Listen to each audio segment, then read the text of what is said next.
Ayos pala. Tapos na? Ako lang magtanong. Ikaw. Sige. Ito regalo mo, magtatanong ka. Hindi, walang problema yan. Is OP yan dito. Bakit raw kung Muslim, maraming asawa, 4 or 5, anong ang dahilan kung bakit pwede siya? Masyaallah. Napakagandang tanong. Hanggang 5, ha? Inshallah.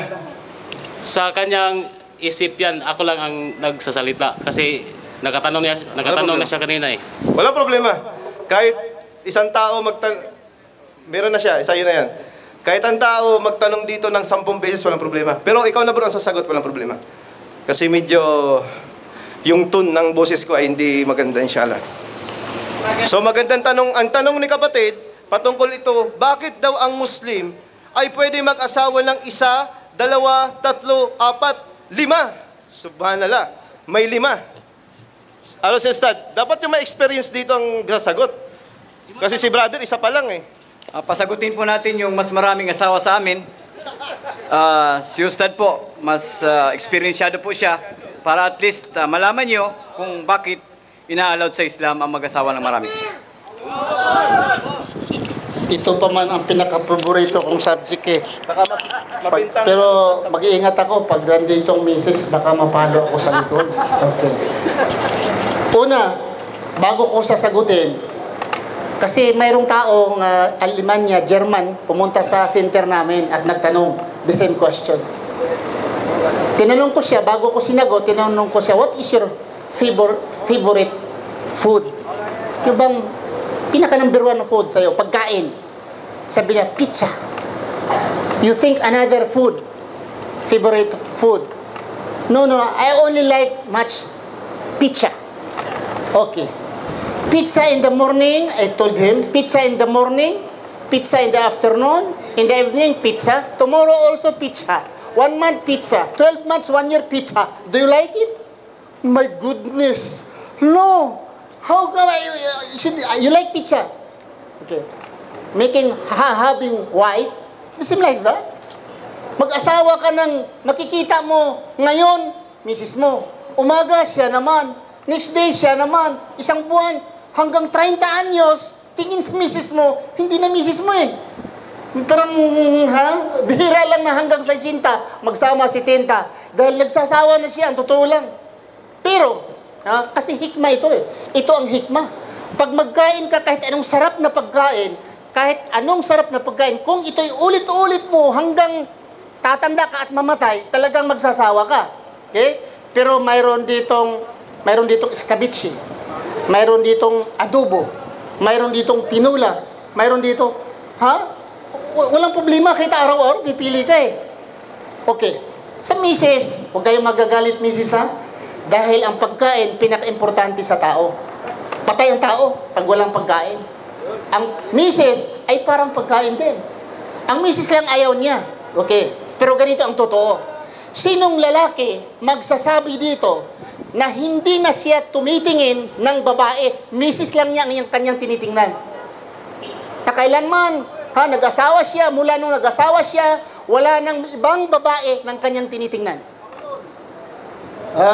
Brother, halika, may regalo. Tise, halika, may regalo. Tise, regaluan siya daw, wala nang tinitingnan. Huwag kang titingin dyan, ha? Siya raw, wala nang tinitingnan. Ang pinakasinungaling na lalaki, pag magsabi siya, na ang tinitingnan ko lamang na babae, misis ko, hindi na ako tumitingin sa ibang babae, yan ang number 1 na liar, sinungaling. Bakit dito ang mga lalaki, nandito? Itong mga dito, anong ginagawa nila dito? Ito, ibang lahi. Ito, bakit pa hindi umuwi? Tapos na. Ang kailangan dito, nakapadala ng pira, nakabili ng bilihin, bakit pa nandito nakaupo? Pero kayo, mga Muslim, wala kayong, kasi nakinig kayo sa akin. Nakikinig kayo sa lecture dito. Pero yung iba dito, nakapadala ng pera, nandito pa. Nag-tix-tix pa. Nakabili na kung anong bilihin, nandito pa. Hindi nga tayo maghipokrito. Magsabi nga tayo ng totoo. Yan ang tunay, ang totoo eh. Ang lalaki, by anthropologists, even the science anthropologists who study human being, they said, man by nature is polygamous. Man by nature is polygamous. Okay. Bible. Ito mga pare at mga pastor, na nagbabawal sa pag-asawa ng dalawa, I challenge them. Show me from the Bible, kung may mga pastor dito, buong sahod ko, witness kayo mga Muslim, witness kayo, ang Diyos mismo at propita ng Diyos nagsabi, huwag kayong mag-asawa ng dalawa, huwag kayong mag-asawa ng 3, 4, isa lang ang inyong asawahin. Kung may propita, if there is single prophet from the Bible or God from the Bible saying, don't marry 2, 3, or 4, then I have to give my whole salary in whole month. Magtiis na lang yung dalawa kong misis. Kung mayroon silang mapakita sa akin. Wala. Bago, papatuloy natin, sino bang nakakaalam sa batas tungkol sa pag-aasawa? Sino? Si Moses. Si Moses ang binigyan ng 10 utos. Nandoon sa 10 utos, thou shall not covet thy neighbor's wife. Covet thy neighbor's wife. Iba yung nagsabi nga, don't marry another. Covet your neighbor's wife. Ang ibig sabihin, huwag niyong gapangin, huwag niyong ligawan, huwag niyong gagalawin ang asawa ng iyong kapitbahay. Misis, siyempre sa Islam, pag ginagapang mo yun, niligawan mo, putuliig mo. May asawa na yun Pero hindi nagsabi, don't marry again. It is the law given by God to Moses for men. Hindi ito batas sa babae.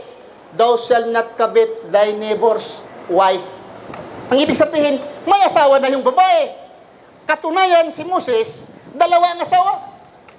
Sa Biblia, ang tumanggap sa 10 utos, hindi nakakaintindi. Mga pastor at mga pare, you understood the Bible better than Moses. That in fact, Moses, he holds and he received the 10 commandments. Why Moses got 2 wives? Moses didn't know about the law of God given to him. Saan mabasa? Basa sa Exodus. Mabasa saan pa? Sa Numbers 12 verse 1. The second wife of Moses, tinatawag na taga-Ethiopia. Ang first wife of Moses, Sephora. The second wife, binintion na it's a black from Ethiopia. 2 ang asawa ni Moses. Hindi siya nakakaintindi ng batas? Si Abraham, ama na ng pananampalataya, father of faith in Christianity. In Islam, Abraham, Abu Anbiya, the father of the prophets. In Christianity, father of faith, ama na ng pananampalataya, si Abraham. Abraham in the Bible, how many wives? Ama pa ng pananampalataya, how many wives? Genesis, ang unang asawa, Sarah. Pangalawang asawa, Hagar. Pangatlong asawa, Genesis 25 verse 1, Keturah, the third wife of Abraham. Nagkakasala, ma-impierno si Abraham dahil 3 asawa. King Solomon, read the Bible. King Solomon, first king. Solomon, 700 wives. 700. Dito sa aklat ng Kristiyano, walang nakabasa, walang nakakaalam. Padre, pastor, ang tanga nyo naman Bakit hindi nyo tinuturo ito? Sana mag-asawa ng mga Kristiyano ng 2. I challenge again, where in the Bible, God and the prophet said, marry only 1. Don't marry 2, 3, or 4. Otherwise, you'll be thrown to hellfire. Saan? So, ang mga Muslim, dito tayo sa Suratul Nisa, sabi ng Allah, marry women of your choice. Marry women of your choice. 2, 3, or 4. But if you could not deal justice between wives, better for you to marry only 1. Sinabi ng Allah, mag-asawa kayo ng 2. Hindi nagsimula sa isa. Hindi nagmula sa isa. Sabi pa ng Allah, mag-asawa kayo ng 2, 3, 4. Subalit, kung kayo ay hindi makabigay ng hustisya sa kanila, better for you to marry only 1. There's a condition. Ang Islam, mag-asawa ng 4, maximum 4. Pag namatay ng isa, dagdagan naman. And at the same time, buhay pa, 4 lang ang allowed sa Islam sa kapanahonan ni Prophet Muhammad sallallahu alaihi wasallam. Another thing, kung 4 ang asawa ko, kung bibilhan ko ng Toyota ang una, Toyota din ang pangalawa, pang-4. Hindi pwedeng Kia, Hyundai ang pangalawa. Kung ang refrigerator ko, anong laki ng refrigerator ko, anong brand, yun din ang pangalawa, pangatlo. Kung magpatayo ako ng bahay, yun din. So ang punto dito, brother, that if you are ready to marry 2 or 3, bigyan mo silang equal justice. Sabi nung, grabe. Saan? Maraming tumatawa, maraming umaasim ang sikmura dahil sa pag-aasawa ng 2, 3, 4 sa Muslim. Pero halos lahat ng mga Kristiyano sa mundo, halos lahat ng Kristiyano sa mundo, bago kinasal, tanong ako, bagong kinasal kayo, mga lalaki kayo, mga Kristiyano, bago kayo kinasal, ilang babae umiyak sa iyong likuran? Ha? Sino ditong isang lalaki or babae, virgin siya kinasal? Ha? Sige, sino? Ditong lalaki. Yung kinasal sa virgin, yung lalaki na yan, wala, hindi siya nakatikim ng iba, yun lang ang pinakasalan niya. Ha? So why? Ha? Di ka pa kasal binata ka pa. So ang punto ko dito, brother, saan ang maganda? Legal? Legal apa? Or illegal? We practice legally, other side, illegally. We practice publicly, other side, privately. Privately. Ikaw, Presidente Estrada, dating Presidente, ilang babae ang nakuan mo? Nadisgrasya sa iyong mga tuhod. Ha, Presidente. Ikaw, Senador Estrada, matanda ka na, ilang babaeng dumaan sa iyong tuhod? Ha? Ang dami, Senador, Presidente, ha? Representative, Chief of Police, halos, ang bibilangin ang dami. Tapos, ang Muslim, mag-asawa ng 2, 3. Saan ang maganda? Pakasalan kayo legal, makatanggap kayo ng beneficio, or gawin kayo ng kabit.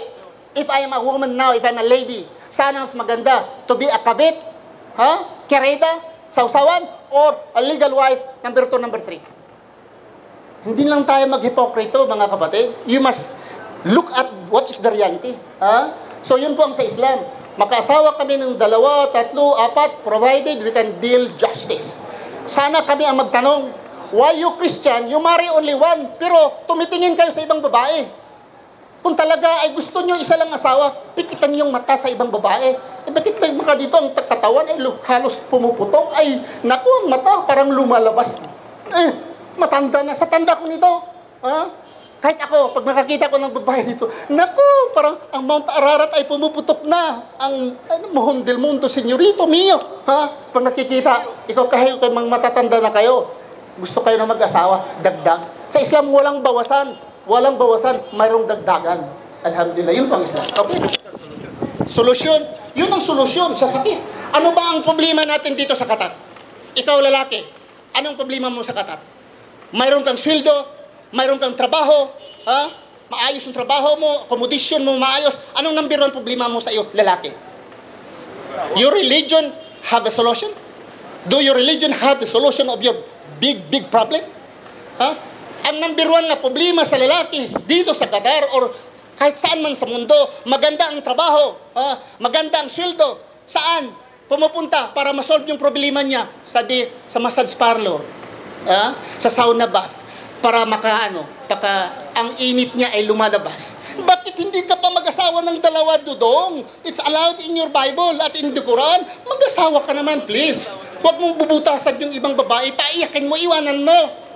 Kung ako'y babae, naku, hindi ko puputulan yung ulong maliit na yan. Walang, okay, sige, tawa kayo. Alam niyo, siguro may asawa na kayo. Okay. Masyaallah, iba talaga yung veterans.